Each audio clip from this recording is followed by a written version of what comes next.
Hi everyone, I recently took the March 2023 CFP exam and have gotten a lot of questions from friends and colleagues on how my experience went, so I thought I'd create this channel to talk about it. Everyone's experience is extremely different, but hopefully something in here will be helpful. In this first video, I'll talk about my path and the timeline I took. The next videos will be resources I used and recommend.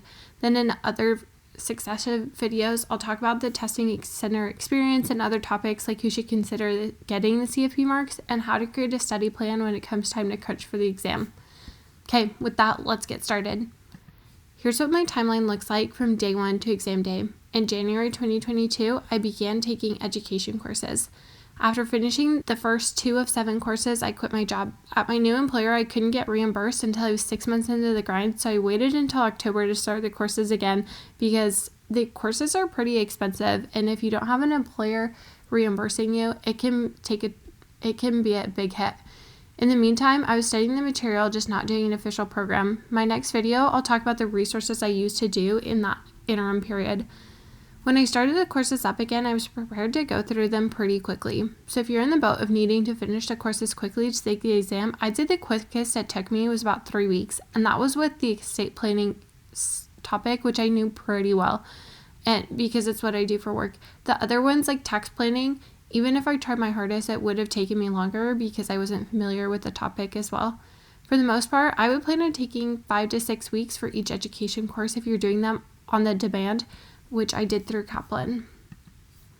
You can see here the courses that I took. I did this Essential Plus courses, which means you can do everything on demand.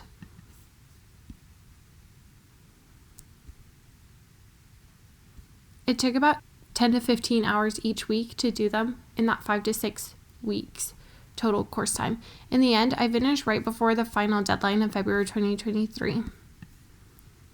It's really important to map out a calendar of when you'll complete the courses and ultimately take the test. Even having a detailed calendar, I had to crunch at the end because I thought I had more time than I did. My exam date was March 8th, and the CFP websites I needed to complete everything by March 14th. You can see here that this is for this next July test. It says you need education verification by June 20th, 2023. That's about a month before the exam deadline. And if you're taking it through Kaplan, they're going to require that you do it at least 2 weeks before this and maybe even more. So that's about a whole 7 weeks that you need to complete everything before taking the exam.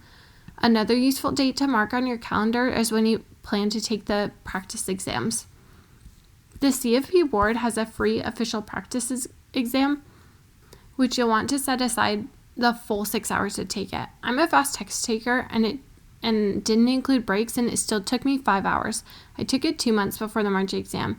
You can also purchase a second test, which I did, and it took 2 weeks and I took it 2 weeks before the test. I was honestly surprised that the test you paid for was exactly the same as the free one. It was just an opportunity to see the questions again, apparently. The week before the test, I studied really hard, but then I tried to relax a few days before taking it. Even the night before, I was still doing calculator questions, but I tried not to stress too much. I still worked the day before the test, but I recommend maybe taking a day off an entire week before to try and get some real study time in. Overall, I tried to be consistent about studying and never cram it in. The longest days I took were 5-hour practice exams, but other than that, I never put in more than 3 hours a day, and I think it averaged out to about 15 hours a week throughout that whole 14-month period I was studying during vacations and holidays. Here's a recap of the dates I've talked through that you'll want to be aware of and mark on your calendar. Number 1, obviously exam day. Test days fill up quickly, or at least the good testing hours and days fill up quickly at Prometric testing centers, so make sure you're signing up when registration opens. Once that's finalized, make sure you know the last day you can submit education courses. Even if you're bypassing the education requirements because you have a CPA or a master's in finance, you'll need to do the capstone course, which has a deadline. Keep in mind that the day that the CFP board gives you may be different from your education provider. Kaplan was diligent about sending emails to make this clear, but it still caught me off guard. Next, you'll want to think about when to take the practice exams. I recommend taking it early so you'll know what to study. I'll go more in depth in another video about making a study plan, but I'll quickly mention that when I did on-demand courses with Kaplan, you lose access after 3 months, which meant I didn't have the practice questions and videos to review. I did have access to online textbook because I downloaded it before losing access, and obviously you still have the physical textbook as well. It may sound like it crammed in all these education courses, but keep in mind that it's helpful to have the material fresh in your mind for the test, and you'll want to have access to the courses closer to exam day anyway. So I felt like cramming it in has its pros and cons, but for me made the most sense.